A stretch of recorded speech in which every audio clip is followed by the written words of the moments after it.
Hi everyone, it's Lisa Martin, Communications Director for the Sisters of Humility.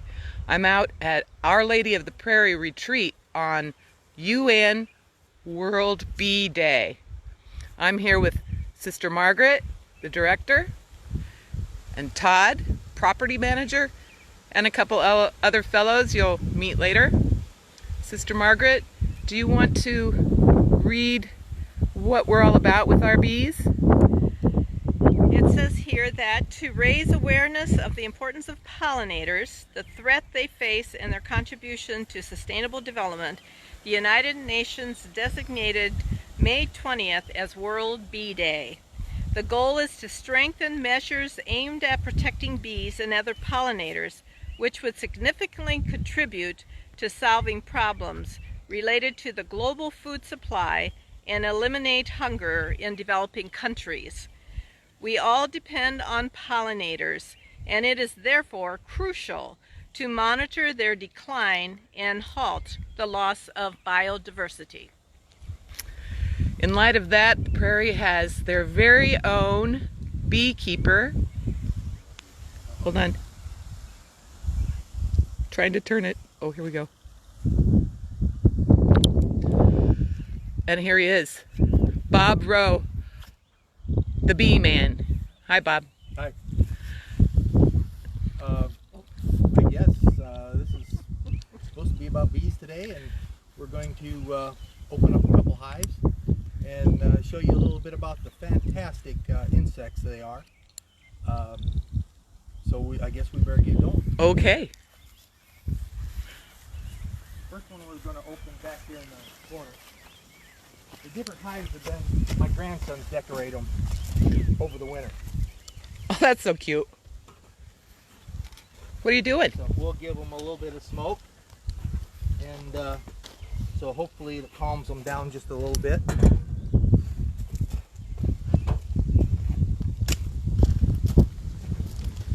How many hives do we have here? We got 8 hives. I put some supers on them last week. This is what a super is. It's what the honey goes into. And these were left over from last year. They've already produced the comb.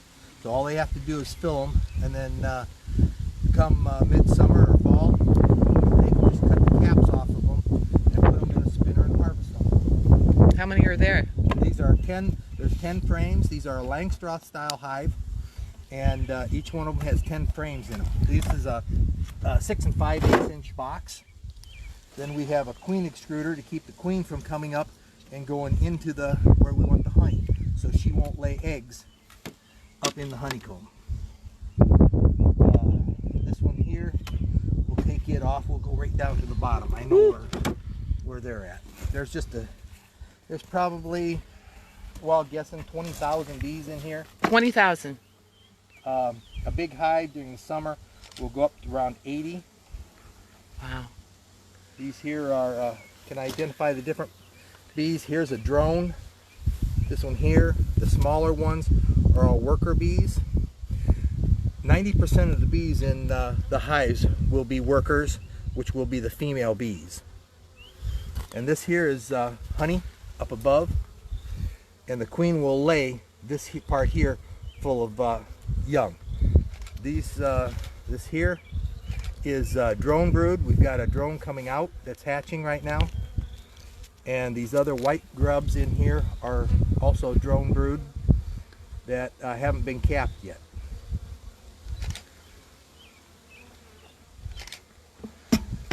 What are their favorite flowers? We were walking here and you were happy to see dandelions. Yeah, dandelion. First thing in the spring, dandelions are a great source of them.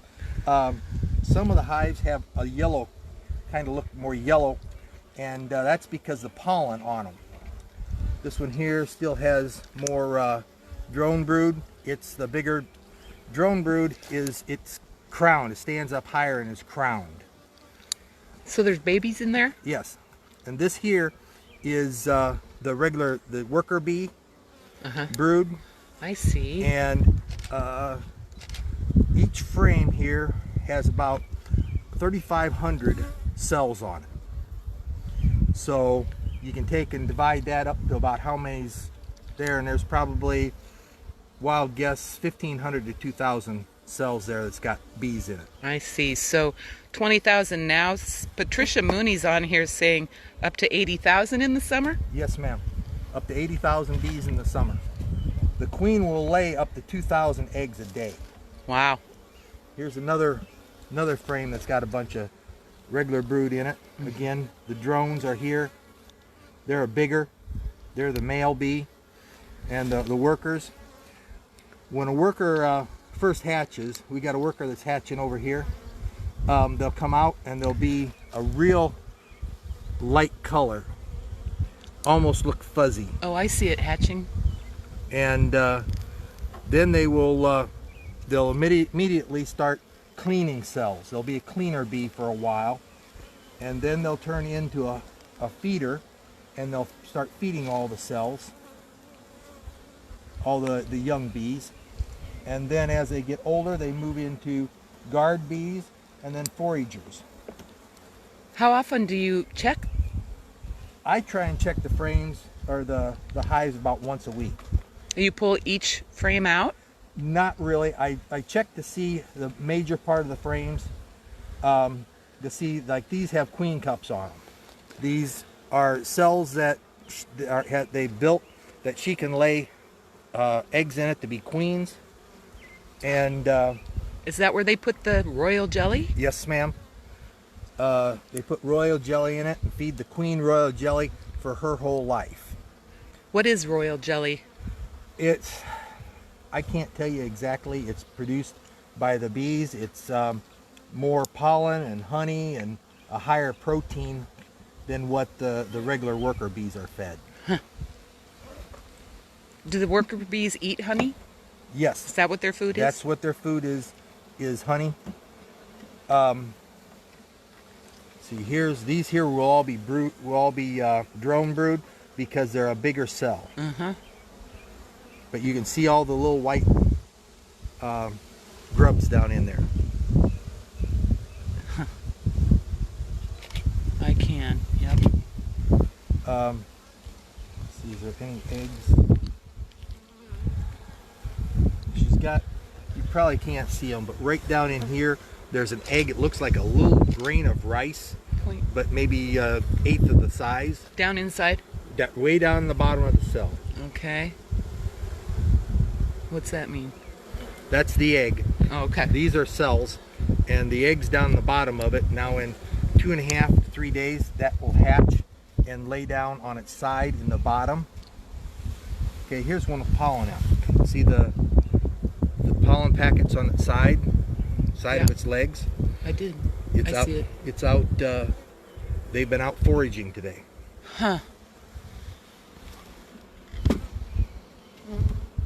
So all the flowering trees, they pollinate. All the flowering trees. About a week ago, I was out here, and the flowering crab trees were blooming, and walked underneath of them, and it was just a hum above the flowering crabs with all the different bees, the honey bees, the mason bees, bumblebees. Now this one here should have my queen in it. I come out today and we marked the queen has a mark on it. See the queen with the green dot on her back. I see it. And if you watch her for a couple minutes, she might even go through and lay an egg. She'll stick her tail down in the one of the cells. I got her.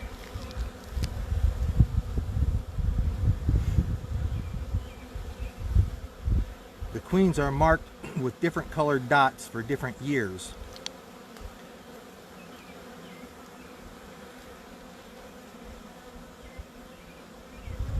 She's looking for a place? Yep.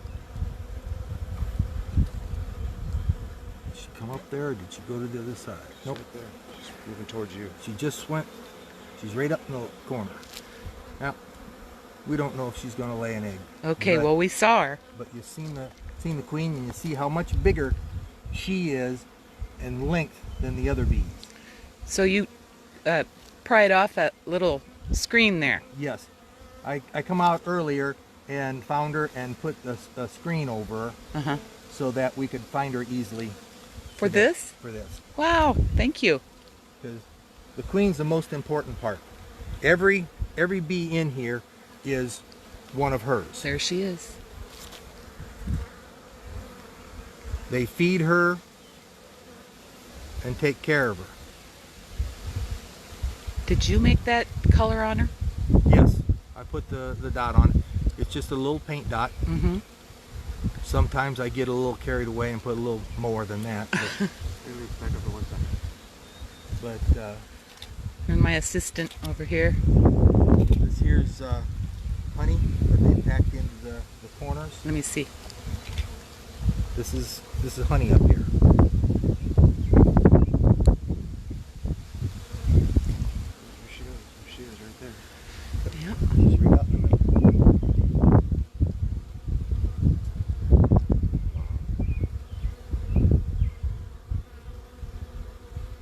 They were a little more frenzied when we opened up the queen. Yep.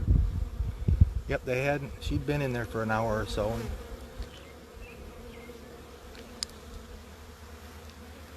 But she's a good little queen. She come through the winter. She, this is one of the hives that I captured last year, a wild hive. You captured it. Yep, this hive went to one of my swarm boxes. Swarm boxes. And they So a swarm box, that's something like a hole in a tree? hole in a tree. We've got dimensions on them, and then we put a pheromone in it, and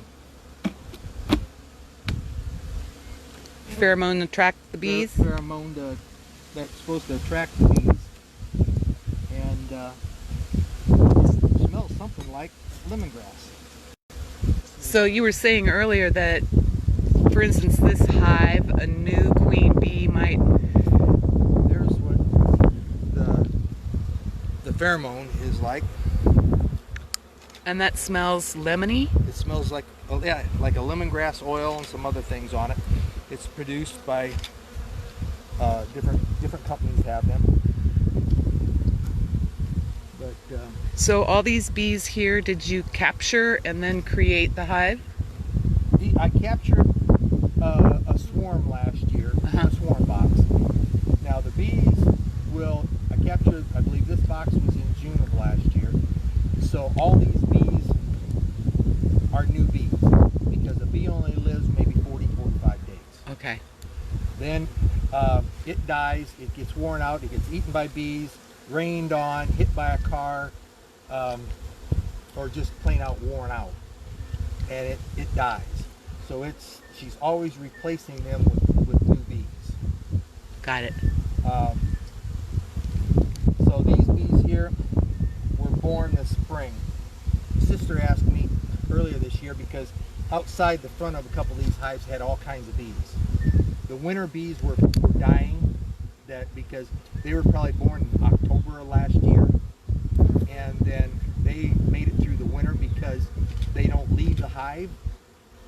They've got their stores in here. I put sugar boards on top of them. I try and treat them so that it gets rid of the varroa mite. I take the comb out every couple of years because of the different pesticides, herbicides, fungicides that gets impregnated into the comb, and we get rid of that so that it doesn't constantly build up in the hive. Good. Hey Bob, I have a question. Yes, sir. Bees are such an efficient, colony. Yes. The bees that are born over the winter, what purpose do they serve? I would imagine they serve a purpose to be there over the winter. The bees that are produced like in October Right. have the purpose of sustaining the swarm over, or the hive over the winter. And then, like I say, by the time spring comes, you got October, November, December, January, February. By the time March comes around, they're getting worn out. But that's probably the longest lived bees in this hive, except for the queen. The queen can go 3, 4, 5 years, depending on her. Sometimes the bees will take and make a new queen. If something's wrong with her, if she's not laying right, if they're getting to be too many bees, they'll make a new queen. And we'll go over and have a look at one over there that's making a new queen. Okay. We'll put this one back together quickly here. How'd you get interested in this, Bob? I had thought about it for a while, and then my oldest son bought me a book one year for Christmas, and said give it a try. So we made our own boxes that year, and started into it. And it's a lot of learning.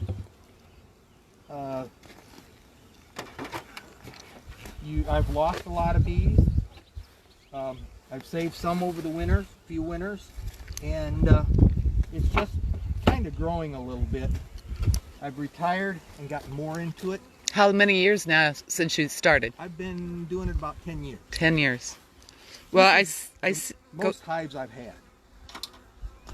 I see your wife is watching. She says when you have her taking the photos, she doesn't get a bee suit. What's up with that? She sits in the truck and then she takes the pictures and then runs. She has been stung a few times. This one here has don't know what happened to it.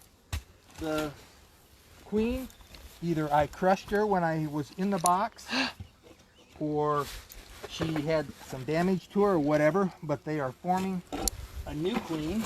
What? And That smoke calms them down, you say? yeah, they want to take and go down and save all the honey they can, so they will go down and start eating the honey. Let's see.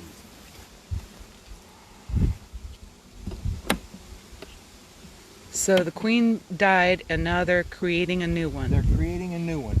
They took one of the eggs that would have been a worker bee and made her a queen by feeding her the royal jelly.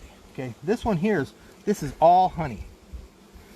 This is all, and that frame will probably later on this year be all packed full of honey, and we'll spin it out, and that's what we'll take.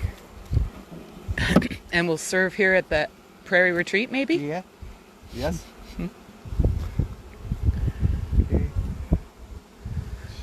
Wow.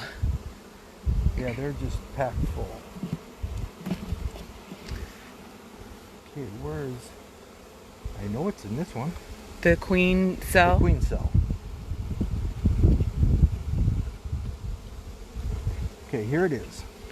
Here's a queen cell. It looks like a big peanut. They've got two of them there. Are they done feeding her and she'll just be ready to hatch? They haven't got done feeding her. There's still a hole in it. I see. They'll cover that up. You can see white in there. Uh-huh. And she'll come out 16 days from the time the eggs lay until she comes out, and then she'll have a few days to be around the hive, get her pheromone there, and then she'll go out and fly. And the drones that we see all over go to a drone mating area, and she will mate with either the drones from one of these hives or the drones from native hives.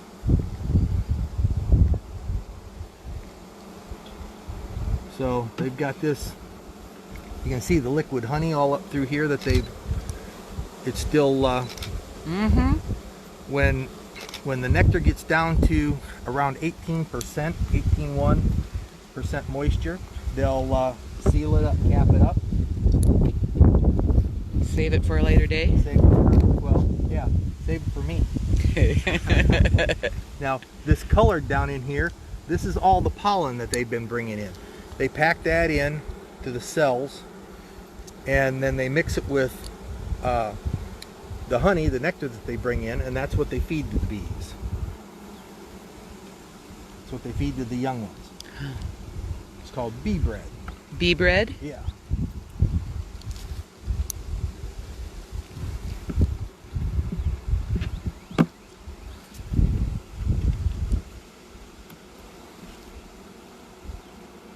Now Carol Rose is questioning 10 years, that long? Yes. Yes, she's put up with me for that long. We have a friend watching who's very into bees, Patricia Mooney. She's excited to see the new queen spot. Put this one back together. I love how the kids decorated them. Yeah. This one here is, this must be, yeah, this is Andrews. And he did it there while it was snowing and had to put snow on it. Oh, I see. And then Grandma Rowe finished it by painting the back with the flowers and that. This piece here will come up and be on top so the flowers will match. Oh, I see. Nice. But she, Oh, I see. So you have 8 hives here. How many hives do you have elsewhere? I've got 14 hives total at this time. Hopefully we'll catch another bunch of hives in the swarm traps this year. We can walk down here a little bit and have a look at one of the swarm traps. Inside the hives, they've got 2 ways of doing it. This is a brood frame, which is 9 5/8 inches tall, and this one has plastic cell foundation, and then I roll wax on top of it, melted wax, so that it helps them get started. Then they will build all the cells on top of this. This one here, like I say, has about 3,500 cells, so that can have about 7,000 bees on it, babies. This is a 6 5/8 frame that they've drawn out, and they had honey in it last year. And what I do is I take a knife and I cut the caps off of it and then set it into a centrifuge and spin it. And then all we do is put it through 2 strainers, and that's about as raw honey as you can get. Hopefully we get out all the bee legs parts. There's a question. Stuck in your teeth. Yeah. Patricia Mooney is like, winter bees never visit flowers? No. There aren't any flowers out in the winter. They produce, they go up and they take the honey that's in the hive and they eat it.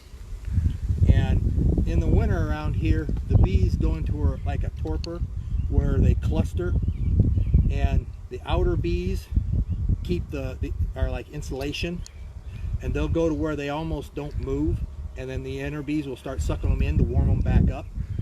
And the inner bees stick their heads in the cells, and they vibrate their bodies, and this is what warms the hive up. Wow. It can be as high as 70 degrees in this hive in the winter with 20 degree below 0 days.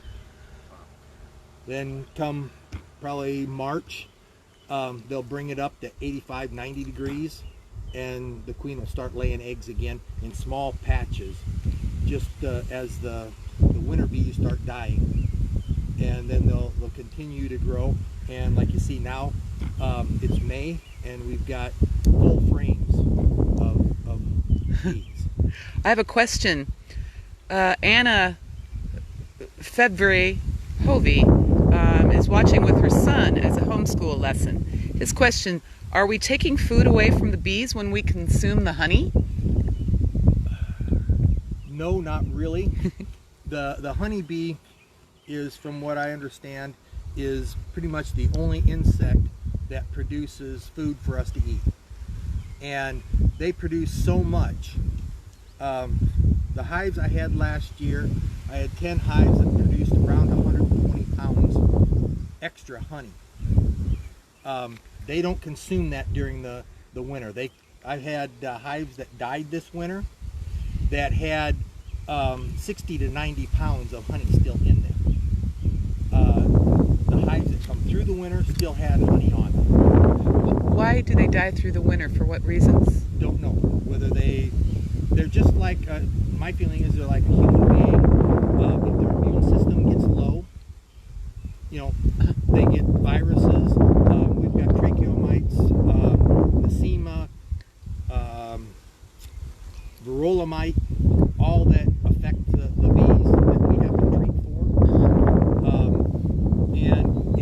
gets low, if their immune system gets low, then they start to die. Got it. I have a question, Bob. Yes. So, as these colonies, some of them don't survive the winter. Yes. I know that some beekeepers bring in bees from like the west coast or maybe the south, and some of those bees don't make it through a Midwest winter. Could you touch on that a little bit? Yes. How many make it? How many don't? I brought in 10 hives last year from Georgia, along with they had Italian queens with them. I believe the queens were bred down in Georgia, and I lost all 10 hives. There's a feeling by some people that the hives, bees across the United States, move around so much that they're trucked to different places so much that it makes no difference. Then there are also the beekeepers that think that the northern bees are a hardier bee for the winter, and they will make it through the winter better. The ones I had come through the winter last year were all captured swarms from hives that swarm hives I got last year. From the local area. From the local area. Yeah. Your wife also says that you leave some honey for them and supplement with sugar boards in the winter. Yes. Any honey that is in the bottom 2 boxes is left for them. The only thing I take off is the top boxes. And a lot of times they'll have, if they pack both them boxes, they'll have right around 90 to 100 pounds of honey left. Oh. And then I make 16-pound sugar boards and pollen patties and put on top of them just in case they need it. Gotcha. This year they didn't need it. I took a lot of that sugar boards back off early this spring. Good. I'm glad the kids are watching. It's great. My grandsons, I've got some pictures of them out helping me.